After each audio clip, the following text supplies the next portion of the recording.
할렐루야. 하나님이 주시는 은혜와 평강이 여러분의 삶에 가득히 넘쳐나는 모두가 되시기를 주님의 이름으로 축복합니다. 여러분 이름 있으시죠? 누가 이름을 지어주셨습니까? 부모님이. 그 이름의 뜻에 합한 삶을 살아가라라고 아마도 이름을 지어주셨을 겁니다. 그 이름엔 다 뜻이 있잖아요. 저는 잘 모르겠어요. 제 이름에 무슨 뜻이 있는지.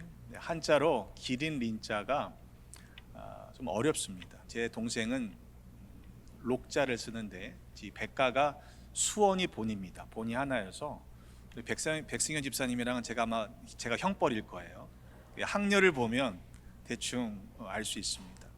근데 기린이자가 제 동생은 한자로 그 획수가 11획밖에 안 되는데 저는 23이나 돼요. 어렸을 때 그걸 외우느라고 죽는 줄 알았습니다.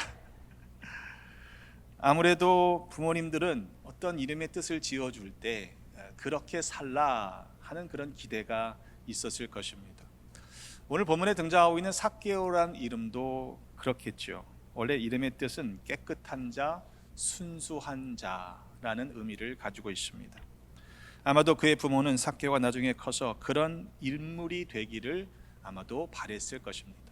한번 생각해 보세요. 삭개오가 어렸을 때부터 그렇게 자기 이름을 부르는 거예요. 깨끗한 자야, 순수한 자야, 이렇게 이름을 듣고 자란 거죠. 하지만 그에 대한 성경의 소개를 보면 실제로 그렇게 살지는 못했던 것 같습니다. 이렇게 짧게 설명하죠. 삭개오는 세리장이고 부자였다.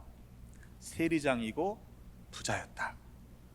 이 누가복음의 저자의 경우에는 가난한 사람들, 소외된 사람들에 대한 관심이 유독 다른 복음서에 비해서 많았던 복음서입니다. 때문에 누가가 이 삭개오를 소개할 때 부자, 그것도 세리장이라고 표현하고 있는 것은 뭔가 의도가 있는 거죠. 당시 로마의 압제 아래 살고 있던 이스라엘 백성들의 입장에서 세리는요, 로마 제국의 앞잡이였어요. 여러분 생각해 보세요. 일제강점기 치하 가운데 우리에게 일본 순사도 밉지만 더 얄미운 사람들이 누구예요? 동포를 힘들게 하는 앞잡이들이거든요.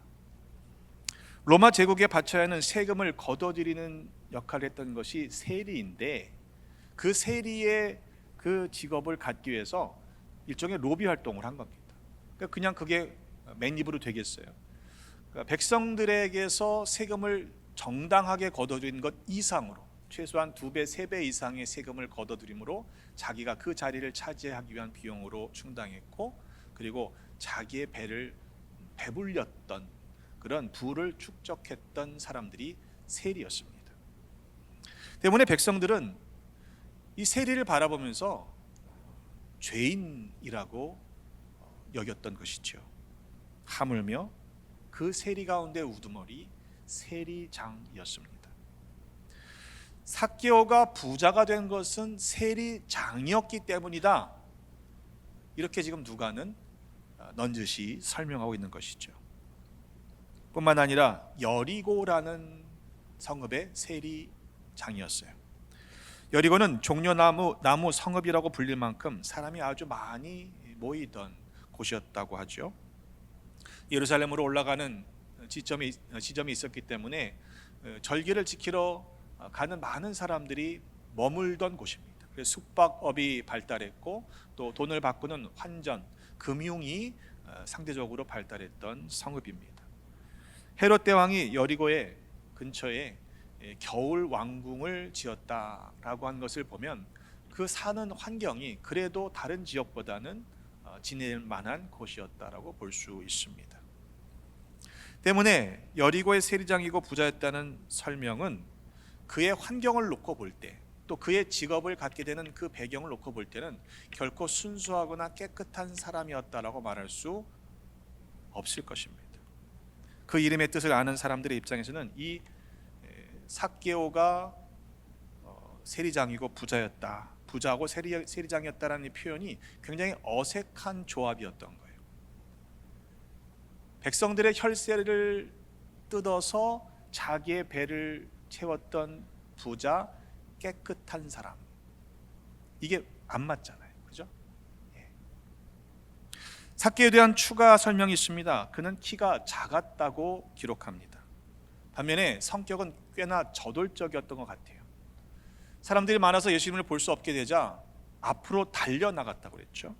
그리고 보기 위하여 돌 무화과 나무에 올라갔다고 했습니다. 성지에 가보니까 이 여리고에도 무화과 나무가 있는데요, 그게 그리 크지 않더라고요. 한 500년쯤 되었다고 그러는데 그냥 올라갈 수 있는 정도의 나무였습니다.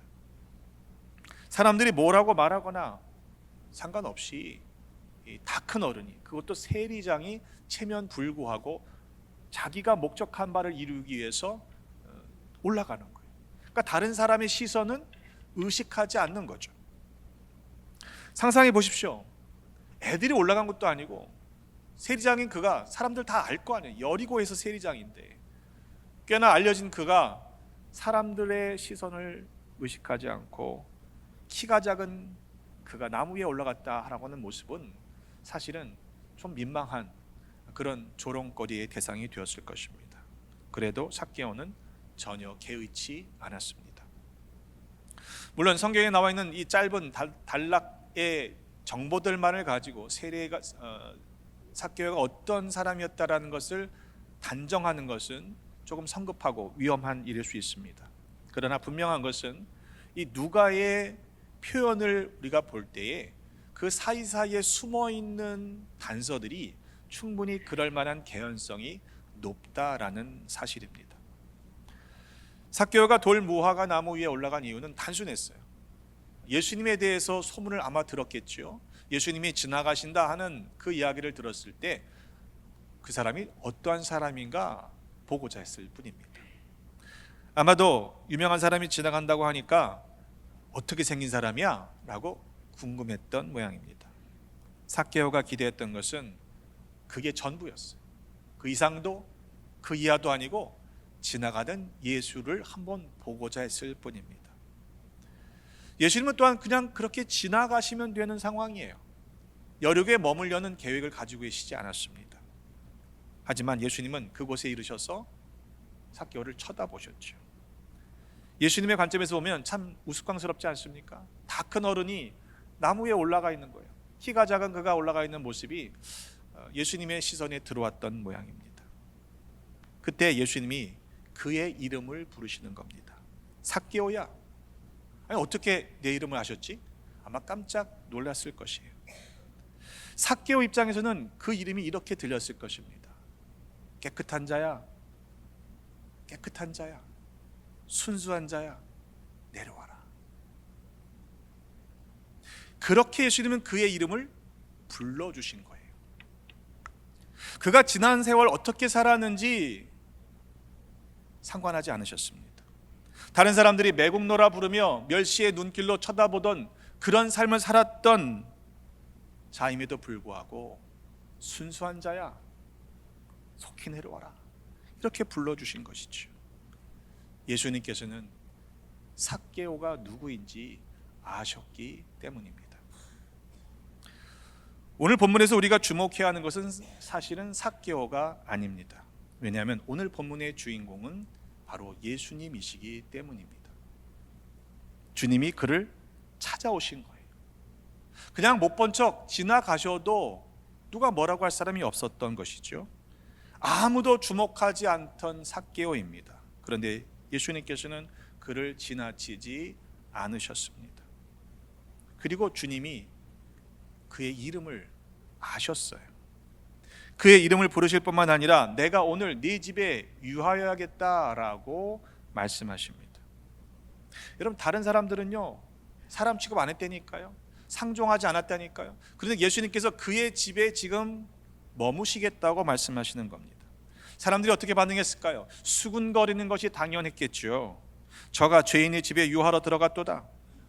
예수님은 평소 계속해서 사람들이 자신에 대해서 그렇게 수군거리는 이야기에 익숙하셨던 분입니다. 누가복음 7장 34절에 보면 예수님께서 그들의 말을 이렇게 분명하게 밝히고 계세요. 인자가 와서 먹고 마실 때 너희 말이 보라, 먹기를 탐하고 포도주를 즐기는 사람이요 세리와 죄인의 친구라 라고 하는 말을 수없이 들으셨던 분입니다. 그런데 그 죄인의 집에 또다시 들어가시는 거예요. 원래 예수님은요, 여리고는 그냥 지나시는 길이었다니까요. 예수님이 삭개오의 집에 유하시는 것은요, 계획에 없던 일입니다. 바꿔 얘기해 보면 예수님은 지금 죄인의 집에, 세리장 삭개오의 집에 들어가기를 선택하셨다는 이야기예요. 삭개오는 급히 나무에서 내려왔습니다. 즐거움에 예수님을 영접했습니다. 여러분, 갑자기 손님이 들이닥치면 어떻게 하세요? 웰컴합니까? 잠깐 좀 기다리세요. 그리고 뭐 하세요? 치워야지. 어디다 집어넣으세요? 일단 클러짓에 막 집어넣잖아요. 당황스러운 일이에요. 근데 삭개오는요, 예수님을 기쁨으로 영접하고 있습니다. 만약 베다니에 살고 있던 마르다의 경우라면 진짜 더 정신 없었을 것 같아요. 그렇잖아요. 음식 준비하랴, 예수님을 어떻게 대접할 것인가, 막 이리저리 분주하게 움직였을 것입니다. 하여튼 자기 집으로 영접해 주님과 함께 있던 삭개오가 서서 예수님께 이렇게 말합니다. 주여 보시옵소서, 내 소유의 절반을 가난한 사람들에게 주겠습니다. 만일 누구의 것을 속여 빼앗은 일이 있으면 네 갑절이나 갚겠습니다. 갑자기? 뭐 잘못 먹은 거 아니에요? 아니, 왜 갑자기 그러는 거예요? 아무리 예수님께서 자기 이름을 불러주시고 자기 집에 유하신다고 하는 것이 감격스러운 일이긴 하지만 좀 지나친 거 아니냐, 뭐 이런 생각 들지 않으십니까? 자기의 소유의 절반을 팔아서 가난한 사람들에게 준다고 하는 건요, 절대로 쉬운 일이 아니에요. 여러분, 부자 청년 이야기 기억하시지요? 영생을 찾아 주님께 나와 물었던 나름대로 신앙적인 인물이었습니다. 내가 무엇을 하면 영생을 얻겠습니까? 라고 예수님께 나왔던 그 부자 청년이요, 어려서부터 나는 율법을 지켰습니다 라고 스스로 경건한 사람이라고 여겼던 사람 아닙니까? 근데 하필요, 그 부자 청년의 이야기가 오늘 읽으신 본문 19장 앞장인 18장에 나와요. 연결되고 있다는 거죠. 예수님께서 뭐라고 말씀하십니까? 네게 아직도 한 가지 부족한 것이 있으니 네게 있는 것을 다 팔아 가난한 자들에게 나눠주라. 누가복음은 다 팔라고 기록하고 있는데 마태와 마가는 그냥 팔아, 다는 아니었어요. 그리하면 하늘에서 네게 보화가 있으리라. 그리고 와서 나를 따르라. 어떻게 되었죠? 그 사람이 큰 부자이므로 이 말씀을 듣고 심히 근심했다. 누가는 그렇게 기록하고 있고요, 다른 동일 본문 공관복음서의 기록에 보면 근심하며 예수님을 떠났다, 이렇게 분명하게 기록합니다. 이 부자 청년의 경우에는요, 아무도 그를 죄인으로 취급하지 않았을 것입니다. 어려서부터 말씀을 지켰던 경건한 사람이라고 스스로 여겼던 사람입니다. 하지만 그는 영생을 얻고자 하는 영적인 갈망이 있었음에도 불구하고 자신의 소유를 포기하지 못했습니다. 왜냐하면 하늘의 보화보다 자기가 가지고 있는 소유가 더 크게 느껴졌기 때문입니다. 그러면 삭개오는 좀 쉽지 않았을까요? 소유의 반이니까. 그렇잖아요. 여러분, 반은 쉬운가요? 여러분 같으면 어떻게 하시겠어요? 여러분 소유의 반을 팔아서 가난한 자들에게 주실 수 있는 분 손 들어보세요. 쉬운 일 아닙니다. 분명한 것은 삭개오가 우리보다 낫다라는 거죠. 그것으로 끝난 것이 아니었습니다. 만일 누구의 것을 속여 빼앗은 일이 있으면 네 갑절이 다 갚겠습니다. 말씀드린 것처럼 당시에 세리가 된다, 세리장이 된다, 그것도 그러려면 로비를 적지 않게 했어야 돼요. 상당한 돈을 들였을 것입니다. 그러니 그 돈을 누구에게서 착취했을까요?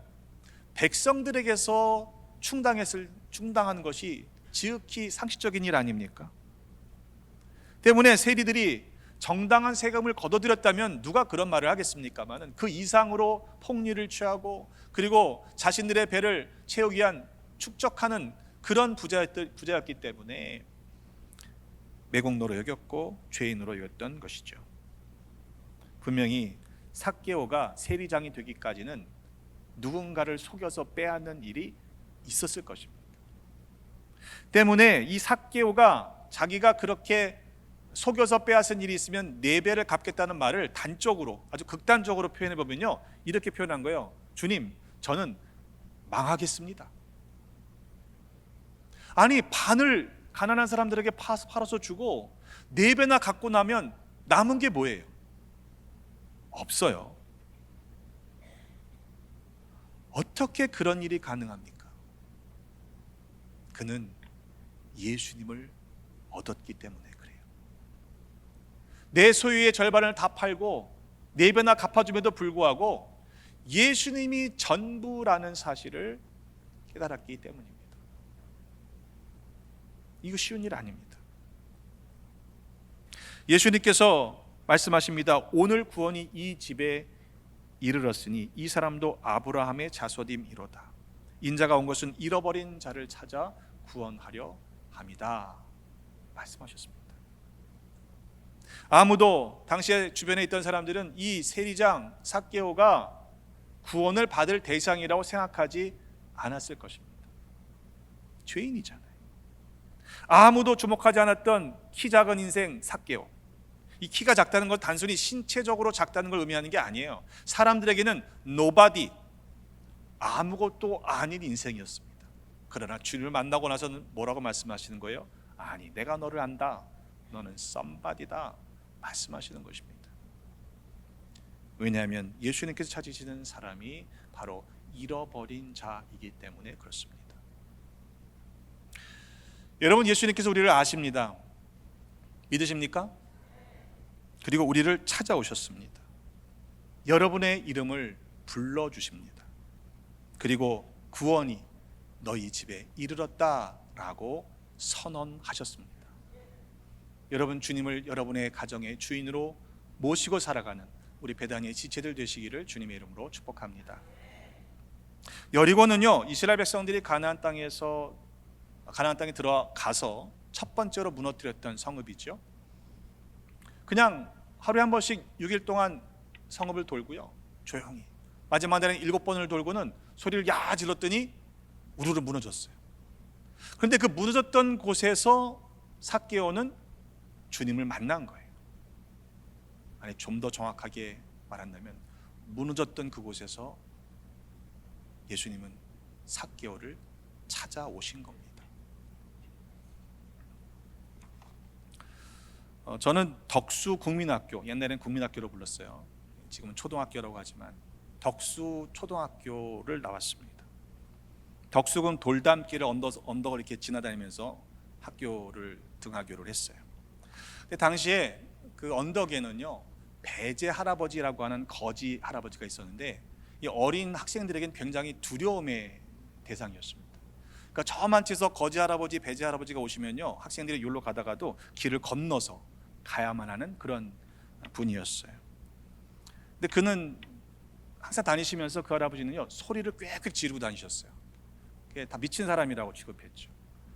왜 배제 할아버지냐라고 이름을 붙였는가 하면, 소문에 의하면 그분이 배제학교 교장 선생님이셨는데 그만 가정에서 큰 상처를 입어서 실성을 하셨다, 이런 믿을 수 있는 소문은 아니라고 생각이 됩니다만, 그런 어쨌든 소문이 따라다니던 할아버지입니다.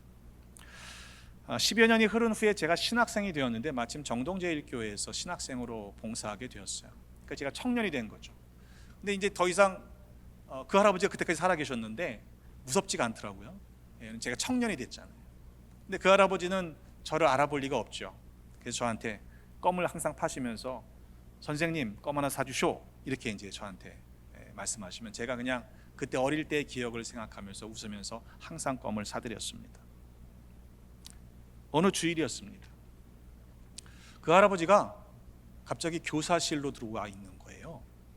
당시에는 교학교 교사실이 통합교사실이라 교사들이 주일날 참 복잡하게 막 움직이고 있던 중이었는데, 아마 교육전사님이 저한테 눈치를 준 것 같아요. 제 기억에는 저보고 저 할아버지를 내보내라, 이 얘기인 거죠. 그래서 제가 할아버지한테 나가시라고 하면서 뭐라고 그랬냐면, 할아버지, 여기까지 들어오시면 안 되죠. 그냥 아무 생각 없이 그렇게 얘기한 거예요. 할아버지, 여기까지 들어오시면 안 되죠. 근데 제가 머리를 망치로 쿵 맞은 것 같았어요. 내가 신학생 맞나? 한동안 교사실로 못 들어가고 의자에 앉아서 한참을 회개했습니다. 전에 섬기던 교회도요, 이사 가기 전까지는 예배당이 우리 교회 반 정도 되는 사이즈였는데 뒤에가 우리 교회처럼 이렇게 유리로 되어 있어요. 그러니까 밖에서 뭐가 왔다 갔다 하는 게 다 보입니다. 설교하던 중에는. 처음에는 그 교회 문턱이 좀 높다고 그러죠. 아주 높았던 교회예요. 왜냐하면 다 호칭이 닥터예요. 메디컬 닥터도 많고 뭐 학교에서 가르치는 분도 많고 PhD가 많았습니다. 그러니까 심지어는 관리부에서 일하시는 집사님들도 스스로를 부를 때 우리는 PhD 노가다다 이렇게 이제 부를 정도의 교회 분위기였습니다. 그러니까 호칭이 그냥 닥터예요. 제가 가서 그렇게 하시면 안 됩니다. 닥터가 되기까지 얼마나 수고하셨어요. 그러나 교회 안에서는 직분을 부르시는 것이 맞습니다 라고 했는데 처음에 잘 안 되더라고요. 동네에는 작은 한인마트가 있었는데 이제 새로운 이주민들이 들어오면 물어보잖아요. 그래서 여기에 한인교회가 어떤 교회가 있습니까? 한 22개 정도 되는 교회가 그 지역 1시간 범위 내에 있었는데 그 한인마트 주인이 그랬대요. 당신 직업이 뭐요? 그러면 직업이 뭐라고 얘기하면 당신은 A교회 가시오. 또 직업이 뭐라고 그러면 당신은 B교회 가시오. 그랬다는 거죠. 그게 그 당시 지역의 분위기였습니다. 부임하고 나서 얼마가 안 되었던 것 같은데 예배를 드리면서 제가 설교를 하는데 저 뒤에서 미국인 거지 할아버지가 들어오시는 거예요. 누가 봐도 분명히 홈리스라고 생각이 되는 분입니다. 초라한 행색의 분이 들어왔는데 냄새가 앞에까지 나는 것 같아요. 한 2번, 3번 오신 것 같습니다. 그 몇 주 후에 그분이 또 오셨는데 제가 이제 설교를 하고 있던 중에 저 뒤에서 라비에서 움직이는 게 보이는 거예요. 근데 그날은 유독 어느 교인이 한 분이 나가셔서 뭐라고 하시더니 내보내시는 거예요. 제가 밖에서 일어난 일이니까 예배 중에 설교를 하고 있으니까 뭐 어떻게 할 수가 없었어요. 참 마음이 아팠습니다.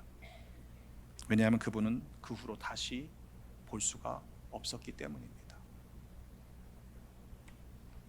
시간이 많이 흘러서 몇 년이 지난 후에 교회가 어떻게 되었을까요? 하나님이 은혜를 부어주셔서 교회가 많이 성장하고 변화되었습니다. 호칭을 닥터라고 부르지 않게 되었을 뿐만 아니라 교회가 지역사회에 소문이 났어요. 그래서 그 한인마트 주인이 새로운 분이 오시면 교회가 어디 있습니까? 그러면 다 템파 감리교회로 가시오 이렇게 했다는 거죠. 할렐루야. 교회가 그렇게 돼야 되지 않겠습니까? 우리 교회는 어떻습니까? 제가 우리 교회 와서 들었던 표현이 있어요. 천국의 외로움. 천국의 외로움. 아멘 하시면 안 되는데.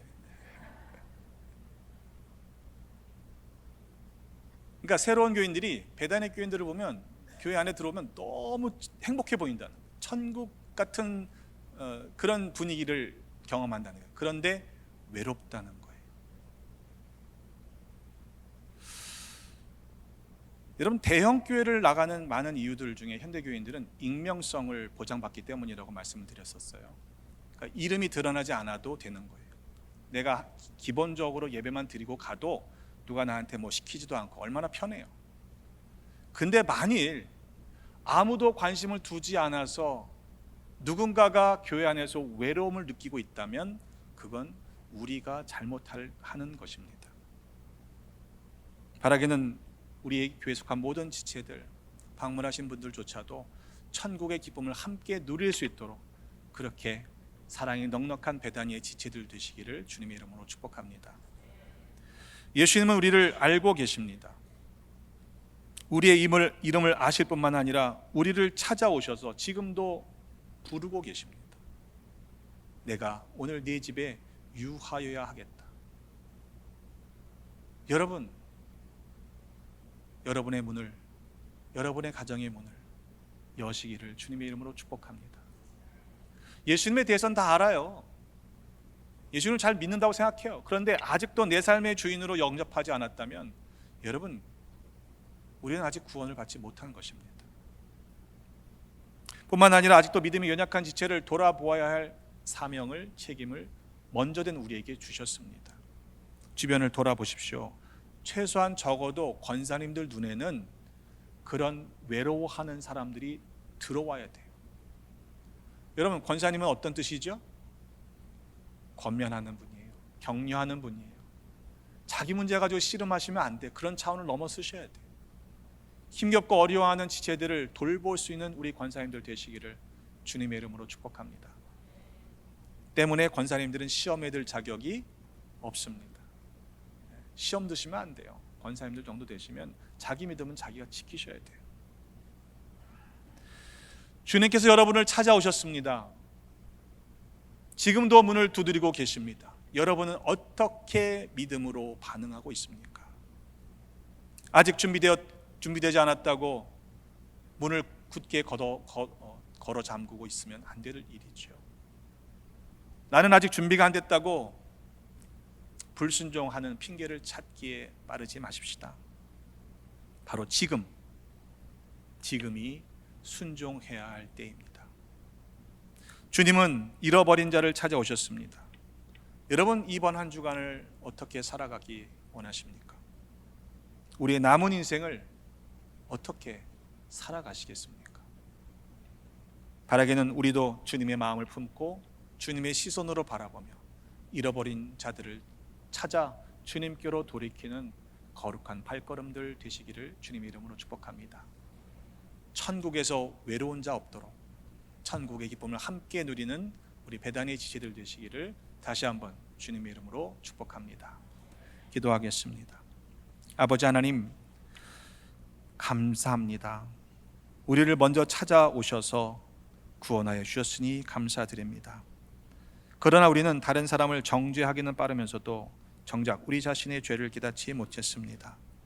주님이 찾으시는 잃어버린 영혼들에게 주님의 사랑을 전하지 못했습니다.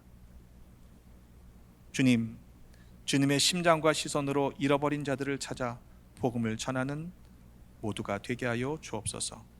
천국의 기쁨을 함께 누리는 배단이 되게 하여 주옵소서. 죄인의 친구가 되어주신 예수 그리스도의 이름으로 기도드립니다. 아멘.